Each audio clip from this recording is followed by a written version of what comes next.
नमस्कार, आप देख रहे हैं इंडिया टीवी। आपके साथ मैं हूं मीनाक्षी जोशी। वक्त हो गया दमदार 10 का और सबसे पहले आज बात होगी प्रधानमंत्री नरेंद्र मोदी के जम्मू कश्मीर के दौरे की। पहलगाम टेरर अटैक के बाद पहली बार प्रधानमंत्री मोदी जम्मू कश्मीर के दौरे पर जा रहे हैं। ऑपरेशन सिंदूर के बाद प्रधानमंत्री नरेंद्र मोदी का पहला जम्मू कश्मीर दौरा है। माना जा रहा है कि प्रधानमंत्री मोदी जम्मू कश्मीर की धरती से आज पाकिस्तान को कड़ा संदेश देंगे। साथ ही जम्मू कश्मीर को 46,000 करोड़ की सौगात भी देंगे। प्रधानमंत्री मोदी थोड़ी देर में जम्मू कश्मीर पहुंचने वाले हैं, जहां वो दुनिया के सबसे ऊंचे रेलवे ब्रिज की शुरुआत करने वाले हैं। प्रधानमंत्री मोदी चिनाब ब्रिज और अंजी ब्रिज की शुरुआत करेंगे। साथ ही कटरा से श्रीनगर के लिए शुरू होने जा रही वंदे भारत को हरी झंडी दिखाकर रवाना करेंगे। इस ट्रेन के जरिए जम्मू से श्रीनगर का रास्ता केवल 24 घंटे का ही रह जाएगा। जम्मू कश्मीर पहुंच रहे हैं आज प्रधानमंत्री नरेंद्र मोदी। 46,000 करोड़ की सौगात तो मिलने ही जा रही है, लेकिन साथ ही साथ आज पाकिस्तान को भी बड़ी चेतावनी यहां जम्मू कश्मीर की धरती से मिल सकती है। 22 अप्रैल को पहलगाम में हुए आतंकी हमले के बाद प्रधानमंत्री नरेंद्र मोदी का यह पहला जम्मू कश्मीर दौरा है। पहलगाम टेरर अटैक का बदला तो प्रधानमंत्री मोदी ने ऑपरेशन सिंदूर के जरिए आतंकवादियों को मिट्टी में मिलाकर ले लिया है। साथ ही पाकिस्तान को चेतावनी भी दे दी है कि अगर आतंकी हमला हुआ तो ऑपरेशन सिंदूर पार्ट 2 तुरंत होगा। माना यह जा रहा है कि प्रधानमंत्री मोदी आज एक बार फिर पाकिस्तान को चेतावनी देंगे। साथ ही जम्मू कश्मीर में दुनिया के सबसे ऊंचे चिनाब ब्रिज का लोकार्पण करेंगे। इसके बाद केबल से बने हुए पहले रेलवे ब्रिज अंशी पुल का भी आज उद्घाटन करने वाले हैं। जम्मू को श्रीनगर से जोड़ने वाली ये रेलवे लाइन राष्ट्र को समर्पित करेंगे। कटरा से संगलदान के बीच चलने वाली आधुनिक वंदे भारत ट्रेन को हरी झंडी दिखाने जा रहे हैं आज पीएम मोदी। इनके अलावा प्रधानमंत्री नरेंद्र मोदी 46,000 करोड़ रुपए की बुनियादी इंफ्रास्ट्रक्चर प्रोजेक्ट्स का भी उद्घाटन करेंगे। जम्मू कश्मीर के विकास की एक नई इबारत लिखी जाएगी। नरेंद्र मोदी आज जिस चिनाब नदी पर बने हुए रेलवे ब्रिज का इनॉग्रेशन करने जा रहे हैं, वो नए भारत का करिश्मा है। चिनाब नदी के तल से देखें तो ये पुल 359 मीटर ऊंचा है। पेरिस का मशहूर एफिल टावर भी इससे 35 मीटर छोटा है। अगर इस पुल के नीचे एफिल टावर को खड़ा कर दे तो वो पुल को छू भी नहीं पाएगा। इस पुल के सामने आपको दिल्ली की कुतुब मीनार भी बौनी नजर आएगी। कुतुब मीनार की लंबाई भी 72 मीटर है, जबकि ये पुल 359 मीटर ऊंचा है। जिस चिनाब ब्रिज का प्रधानमंत्री नरेंद्र मोदी इनॉग्रेशन करने जा रहे हैं, उसकी एक तस्वीर अब मैं आपके सामने रख रही हूं। पीछे देख रहे चिनाब ब्रिज इंजीनियरिंग के किसी चमत्कार से कम नहीं है। चिनाब नदी पर बना ये चिनाब ब्रिज कश्मीर से कन्याकुमारी को रेलवे से जोड़ने के लिए सबसे अद्भुत और मजबूत कंस्ट्रक्शन इस वक्त आप देख रहे हैं। ये चिनाब ब्रिज आप देख रहे हैं सलाल बांध के पास बने इस पुल की जो ऊंचाई है वो नदी के तल, नीचे आपको दिखाएंगे ये जो नदी का तल है, नदी के तल से 359 मीटर है और इसकी कुल लंबाई 1315 मीटर है। बड़े से बड़े भूकंप का इस ब्रिज पर कोई असर नहीं होगा और ये 266 किलोमीटर प्रति घंटे की रफ्तार से जो तूफानी हवाएं यहाँ पर चलेंगी अलग अलग मौसम में, उसका भी डटकर सामना कर पाएगी और उसका भी ये ब्रिज कुछ बिगाड़ नहीं पाएगी। आपको ये जानकर भी हैरानी होगी कि इस ब्रिज को बनाने में करीब 27,000 टन से भी ज़्यादा स्टील का इस्तेमाल किया गया है। यानी कि एफिल टावर में जितनी मात्रा में, जितनी संख्या में स्टील का इस्तेमाल किया गया था, उससे तकरीबन 3 गुना ज़्यादा। ब्रिज में 6 लाख से ज़्यादा बोल्ट लगाए गए हैं। आपको दिखा रहे हैं ब्रिज का निर्माण देश के इंजीनियर्स के लिए कितना बड़ा चैलेंज रहा होगा। इन तस्वीरों को देख करके आप समझ पाएंगे, लेकिन इसे सच कर दिखाया है हमारे देश के इंजीनियर्स ने। इस वक्त मेरे सहयोगी देवेंद्र पराशर कटरा में ही मौजूद है, वहां लाइव वो तस्वीरें भी दिखाएंगे। देवेंद्र, आज का मौका इस लिहाज से बहुत महत्वपूर्ण, जम्मू कश्मीर में विकास की नई परियोजनाओं का तो एक सौगात देंगे ही प्रधानमंत्री नरेंद्र मोदी, लेकिन ये चिनाब ब्रिज वाकई में अनूठा है। जी हाँ, बिल्कुल मीनाक्षी, इसमें कोई दो राय नहीं कि और दुनिया भर में इस बात को लेकर चर्चा हो रही है कि 2 दशक बाद अगर ये तैयार हुआ और चिनाब ब्रिज जैसा कि रिपोर्ट में हम लोग बता रहे थे कि एफिल टावर से भी ऊंचा, तो ये इसका संदर्भ कई मायनों में बहुत खास है। और सबसे बड़ा और खास संदर्भ आप ये देखें कि जम्मू और कश्मीर इन दोनों डिवीजन में जो हमेशा ही अलग अलग एक तरह से विभाजक रेखा जैसी खींची रहती थी, प्रधानमंत्री नरेंद्र मोदी ने जब से दिल्ली में गद्दी संभाली उसके बाद लगातार उनकी ये कोशिश रही कि इस विभाजक रेखा को खत्म किया जाए। उसके लिए कनेक्टिविटी के लिहाज से ये एक बड़ा कदम रेल ट्रैक के मार्फत से भी। लेकिन इससे बड़ी चीज ये होगी कि ऑपरेशन सिंदूर के बाद या पहलगाम के आतंकी हमले के बाद भारत और जम्मू कश्मीर कहीं से कुछ डिगा नहीं है। ये एक बड़ा मैसेज है इस लिहाज से कि पहलगाम हमला किया ही गया था इस लिहाज से कि जम्मू कश्मीर के जो डेमोक्रेटिक वैल्यूज हैं, जो डेमोक्रेटिक इंस्टीट्यूशन है, जो कि हाल के दिनों में लगातार स्थापित हुए, पिछले चुनाव में कोई हिंसा की घटना तक नहीं हुई, तो उसको चोट पहुंचाया जाए आतंकवादियों और पाकिस्तान के द्वारा। और दूसरी चीज कि डेवलपमेंट की रफ्तार को रोका जाए और उन दोनों को ही ठेंगा दिखाने के लिए एक बड़ा कार्यक्रम को लेकर प्रधानमंत्री नरेंद्र मोदी आज फिर से पहुंचे हुए हैं। और लगभग 4 कार्यक्रम उनके हैं, जो चौथे में यहाँ पहुंचेंगे जहाँ पे इस वक्त मैं खड़ा हूँ, कटरा कॉम्प्लेक्स, जहाँ पर पब्लिक रैली भी है और यहाँ पे बहुत सारे लोग भी इकट्ठा हैं। इन लोगों से ही बात करते हैं। सर, क्या सुनना है आपको पीएम मोदी से? मोदी जी से सुनेंगे, आओ देश को आगे ले चले, आओ देश की इकानमी को आगे ले चले, आओ दुश्मनों को मुंह तोड़ जवाब दे। मोदी जी से हम सुनना चाहते हैं, कश्मीर से लेके कन्याकुमारी तक आज हमने देश को ट्रेन दे दी। मोदी जी से हम ये सुनना चाहते हैं, मोदी जी से ये सुनना चाहते हैं, कश्मीर में देखो कितनी डेवलपमेंट हो रही है और जो पीओजे के पाकिस्तान के पास है वहां पे देखो क्या है। उन लोगों को आह्वान करना चाहते हैं कि आप भी पाकिस्तान से बगावत कीजिए, आइए वापस अपने घर में। मोदी जी से ये सुनना चाहते हैं। ऑपरेशन सिंदूर में पाकिस्तान को जो सबक सिखाया गया है भारतीय सेना के द्वारा, कैसा लगा? बहुत ही अच्छा। वो हमने सुना था बुजुर्गों से कि 47 में लड़ाई हुई थी, हमने सुना था बुजुर्गों से कि 65 में लड़ाई हुई थी, हमने सुना था बुजुर्गों से 71 में लड़ाई हुई थी, लेकिन हमने देखा है आंखों से कि 2025 में लड़ाई हुई है। और लड़ाई ऐसी थी जैसे घर में दिवाली हो रही है। वहां से पाकिस्तान की मिसाइल आती थी जहां पे हवा में मर जाती थी, वहां से पाकिस्तान से ड्रोन आता था जहां पे हवा में खत्म हो जाता, वहां से पाकिस्तान का फाइटर जेट आता था जहां से हवा में मर जाता था। हमने देखा अपनी आंखों से कि मोदी जी का जो नेतृत्व है वो कितना कुशल नेतृत्व है। सर, पाकिस्तान की तरफ से जम्मू रीजन में ड्रोन मिसाइल कुछ भेजे गए जैसा कि बता रहे थे, यहाँ से जो जवाब दिया गया उस माहौल में पीएम मोदी यहाँ पे आ रहे हैं, क्या सुनना होगा आपको? आंखों देखी है जी, हमने अपनी आंखों से देखा है। उस ड्रोन जो आते थे हवा में मार गिराती थी हमारी फोर्सेस, और पहली बार हमने अपनी आंखों से देखा है। काफी अच्छा है। इस सब में मोदी जी का कटरा में आना, वंदे भारत का उद्घाटन करना काफी हमें अच्छा लग रहा है। काफी खुशी है और काफी हर्ष है हमें इस बात। सर, क्या रिएक्शन है आपका पीएम मोदी को लेके? क्या उम्मीद है आज, क्या बोले? उम्मीदें तो बहुत हैं, उम्मीदें बहुत हैं। एक तो जो हमें सौगात मिल रही है इसके लिए हम उनका बहुत बहुत धन्यवाद करना चाहते हैं, जो ट्रेन का जहां से लिंक श्रीनगर के लिए जुड़ रहा है। और दूसरा, हमारे इससे बूस्ट मिलेगा, हमारी इकोनॉमी को बूस्ट मिलेगा, हमारे टूरिज्म को बूस्ट मिलेगा, हमारे इस इलाके को जो जिला रियासी है इसमें भी बहुत ज्यादा बूस्ट मिलेगा। इसके लिए हम उनका बहुत बहुत धन्यवाद करना चाहते हैं। सर, क्या सोच रहा है जम्मू का युवा? जम्मू का युवा सोचता है मोदी जी है तो मुमकिन है। रियासी के लिए सबसे बड़ी सौगात है कि कटरा से श्रीनगर रेल का उद्घाटन हो रहा है। और रियासी डिस्ट्रिक्ट में 2 सबसे बड़े ऐसे जो कोड़ी ब्रिज है, वह दुनिया का सबसे बड़ा रेलवे ब्रिज है और टूरिस्ट की दृष्टि से भी, और केबल अंजी खड्ड ब्रिज है जो इंडिया का सबसे पहला केबल खड्ड ब्रिज।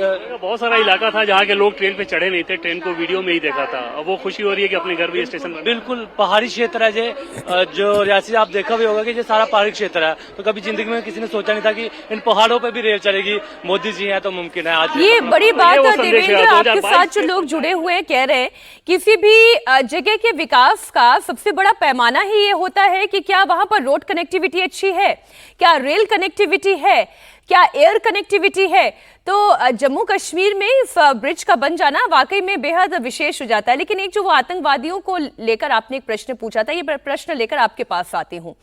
कई लोग अभी भी ऐसे हैं जिनके मन में ये सवाल है कि क्या जम्मू कश्मीर उन्हें जाना चाहिए। इतना बड़ा आतंकवादी हमला हुआ उसके बाद क्या उन्हें अब कश्मीर एक बार फिर जाना चाहिए घूमने के लिए? आज वो प्रधानमंत्री से सुनना चाहते हैं कि ये कश्मीर उनके लिए कितना सुरक्षित है, ये जम्मू उनके लिए कितना सुरक्षित है। पदक से सम्मानित किया। विनम्र निवेदन है बिल्कुल मीनाक्षी, और इसमें अगर आप देखें तो पहले एक बात मैं जो कह रहा था वो कंप्लीट कर दूं कि 2022 में जब पीएम मोदी पंचायती राज के कार्यक्रम में आए थे और उसके बाद आज जब आए हैं तो ये उनका 5वां कार्यक्रम है, और सरकारी कार्यक्रम की बात मैं कर रहा हूं, लोकसभा चुनाव विधानसभा चुनाव को छोड़ दें, और इसमें ही लगभग 1,12,000 करोड़ का प्रोजेक्ट उन्होंने ग्रांट कर चुका है जम्मू कश्मीर को।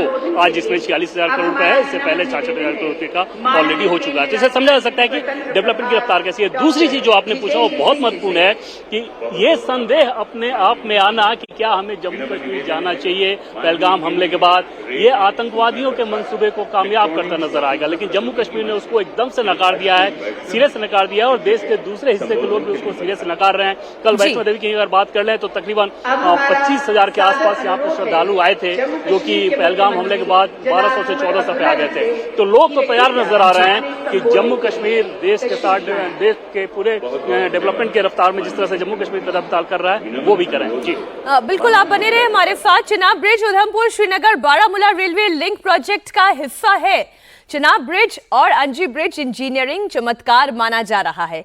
सिर्फ चिनाब ब्रिज की ही अगर बात करें तो इसकी कुल लंबाई 1,315 मीटर है। इसे 1,486 करोड़ रुपए की लागत से बनाया गया है। इस ब्रिज की उम्र 120 साल है। ब्रिज को बनाने में 29,000 मीट्रिक टन स्टील का इस्तेमाल किया गया है, जो कि एफिल टावर में लगी हुई स्टील से 3 गुना ज्यादा है। ब्रिज को बनाने में 66,000 क्यूबिक मीटर कंक्रीट का इस्तेमाल किया गया है। कुछ जानकारियां और आपके सामने रख दूं। 10 लाख क्यूबिक मीटर मिट्टी की ढुलाई की गई। इस पुल को 100 किलोमीटर प्रति घंटे की रफ्तार से तैयार किया गया। 266 किलोमीटर प्रति घंटे की रफ्तार तक चलने वाली हवाओं का भी इस पर असर नहीं होगा। भूकंप के लिहाज से ये पुल कितना मजबूत है, कितना सुरक्षित है, तो वो भी आप जान लें। ये पुल जोन 4 में आता है और इसे ऐसे तैयार किया गया है कि 8 की तीव्रता के भूकंप को भी ये झेल सकता है। 21वीं सदी का जम्मू कश्मीर विकास की नई गाथा लिख रहा है। जो चीज कभी सपने में भी नहीं सोची थी वो अब यहाँ पर साकार होकर के खड़ी है। इस ट्रैक को आप देखिए, ये चिनाब ब्रिज इसी की मिसाल है। लेकिन रेलवे के लिए इस ब्रिज का निर्माण आसान नहीं था। 119 किलोमीटर लंबी रेल लाइन में 96 किलोमीटर की यात्रा सुरंग के अंदर होगी। इस रेलवे ट्रैक के लिए 38 टनल का निर्माण करना पड़ा, 927 पुल बनाए गए, लेकिन सबसे चुनौती भरा था चिनाब ब्रिज का निर्माण करना।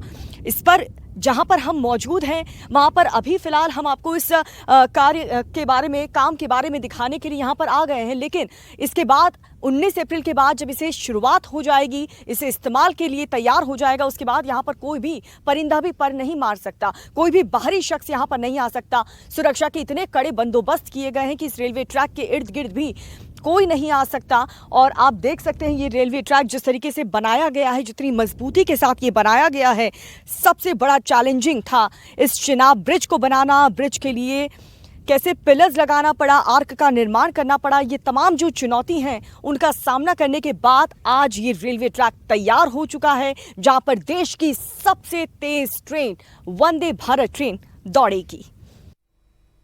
अब भारत के इंजीनियर्स के एक दूसरे नायाब ब्रिज को भी आपको दिखाते हूं।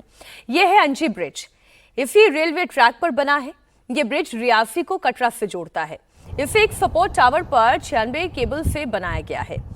नदी के तल से स्ट्रक्चर की ऊंचाई 196 मीटर है। पुल की लंबाई की अगर बात करें तो कुल लंबाई 473.25 मीटर है। अंजी ब्रिज को बनाने में 473 करोड़ रुपए खर्च हुए। ये ब्रिज इतना मजबूत है कि इस पर आतंकी हमले और भूकंप का भी असर नहीं होगा। ये ब्रिज 213 किलोमीटर प्रति घंटे की हवाओं को भी झेल लेगा। इस पर 100 किलोमीटर प्रति घंटे की रफ्तार से ट्रेन दौड़ सकेगी। कश्मीर की तरक्की का ये नया रास्ता, ये नया मुकाम है। खासियत है, उसको भी टूरिज्म के हिसाब से डेवलप किया जाएगा। और वैसे तो जम्मू कश्मीर इतना सुंदर है कि यहाँ तो हर कोई आके यहाँ पर अपना एक नया एक्सपीरियंस करना ही चाहता है। और ये तो कटरा में माँ वैष्णो देवी की भूमि है, पवित्र भूमि है, पुण्य भूमि है। यहाँ तो हर कोई दर्शन के लिए, श्रद्धा के लिए आते ही है।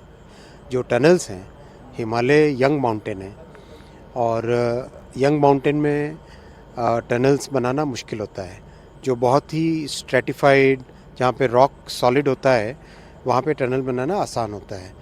और यंग माउंटेन्स में चूँकि दबने का खतरा रहता है हमेशा, यहाँ पे डिफ़िकल्ट होता है। तो यहाँ पर कई नए तरीके से कई इनोवेशंस करके टनल्स बनाई गई। जो T33 जो सबसे डिफ़िकल्ट टनल थी, उसमें कई ऐसे इनोवेशंस किए गए जिसको टेक्निकल लोग हिमालयन टनलिंग मेथड के नाम से जानने लगे हैं, जो कि अपने आप में एक बहुत ही यूनिक एक्सपीरियंस है। देवेंद्र हमारे साथ जुड़े हुए हैं। ये देवेंद्र, कश्मीर की तरक्की का ये एक नया रास्ता है, नया मकाम है, और ये रास्ता इस अंजी ब्रिज से भी होकर गुजरेगा। इस ब्रिज की वैसे तो बहुत सारी खासियतें हमने भी बताई, लेकिन आम लोग क्या कहते हैं, उनके मन में क्या चल रहा है, और कुछ अगर आप इसमें ऐड करना चाहें देवेंद्र।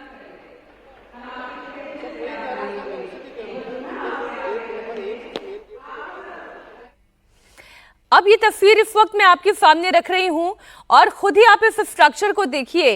इन पहाड़ों के बीच में से गुजरता हुआ ये पुल, और इस पुल पर जब तेज गति से 100 किलोमीटर प्रति घंटे की रफ्तार से जब ट्रेन दौड़ेगी, तो ये विकास की एक नई गाथा को लिखेगा। बेंगलुरु भगदड़ मामले में अपनी आलोचना के बाद कर्नाटक सरकार की नींद आखिरकार टूटी है। खबर बेंगलुरु से है। सीएम सिद्धारमैया के आदेश के बाद ताबड़तोड़ एक्शन शुरू हो गया है। बेंगलुरु पुलिस ने आरसीबी और इवेंट मैनेजमेंट कंपनी के 3 प्रतिनिधियों को हिरासत में लिया है। पुलिस ने यह एक्शन सिद्धारमैया के आदेश के बाद लिया। सिद्धारमैया ने कल रात कैबिनेट की बैठक बुलाई और आरसीबी, कर्नाटक क्रिकेट एसोसिएशन और इवेंट मैनेजमेंट कंपनी के प्रतिनिधियों की तत्काल गिरफ्तारी के आदेश दिए। सिद्धारमैया का आदेश जारी होते ही पुलिस ने आरसीबी के मार्केटिंग और रेवेन्यू हेड निखिल सालोल को हिरासत में लिया। साथ ही इवेंट कंपनी डीएनए एंटरटेनमेंट के सुनील मैथ्यू और किरण कुमार से भी पूछताछ की जा रही है। आरसीबी, कर्नाटक क्रिकेट एसोसिएशन और इवेंट मैनेजमेंट कंपनी के खिलाफ एफआईआर भी दर्ज की जा चुकी है। कल दिन भर इस मामले पर खूब सियासत हुई। बीजेपी ने मुख्यमंत्री और उप मुख्यमंत्री का इस्तीफा मांगा। इसके बाद सिद्धारमैया ने देर रात कैबिनेट की बैठक बुलाई। बैठक के बाद उन्होंने ऐलान किया कि उन्होंने तीनों संगठनों के प्रतिनिधियों की गिरफ्तारी के आदेश दिए हैं।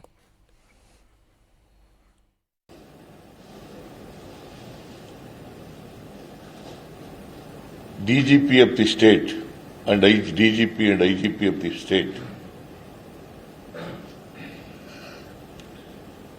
to arrest immediately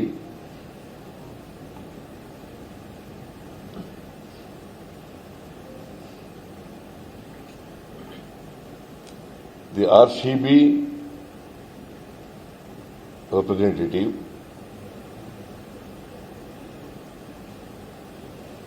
the DNA event managers,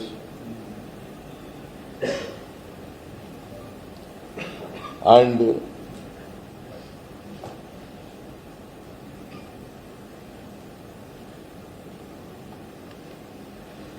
the person representing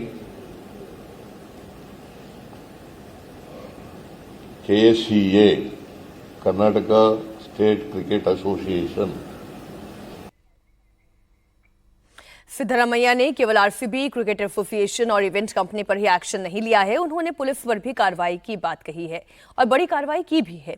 CM Siddaramaiah ने बेंगलुरु सिटी के पुलिस कमिश्नर समेत 8 अधिकारियों को सस्पेंड किया।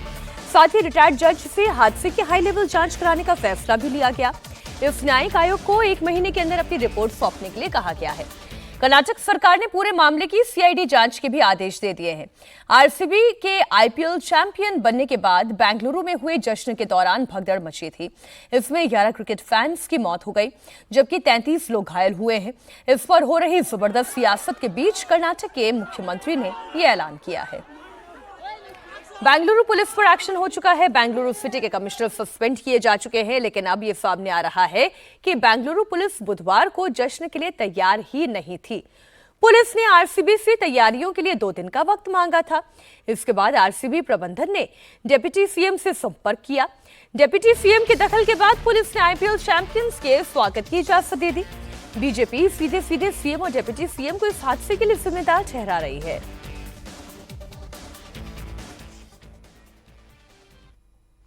अगली खबर, लखनऊ में दरिंदगी के जघन्य अपराध में पुलिस ने बड़ी कार्रवाई की है। 2.5 साल की मासूम से रेप के आरोपी को एनकाउंटर में ढेर किया गया है। आरोपी का नाम दीपक वर्मा है, जो रेलवे में पानी के वेंडर का काम करता था। घटना के 20 घंटे के अंदर अंदर पुलिस ने ये कार्रवाई की और सूचना के बाद 5 टीमें बनाकर पुलिस तुरंत हरकत में आई। कैमरों को खंगाला गया और आरोपी की डिटेल निकाली गई। पुलिस ने आरोपी की गिरफ्तारी के लिए 1 लाख का इनाम घोषित किया है। सूचना के आधार पर पुलिस ने आरोपी को घेरा। पुलिस से बचने के लिए दीपक वर्मा अपनी लगातार लोकेशन चेंज करता रहा, लेकिन पुलिस ने आखिरकार उसे घेर लिया। दीपक ने पुलिस पर फायरिंग शुरू कर दी। जवाबी कार्रवाई में आरोपी को गोली लगी।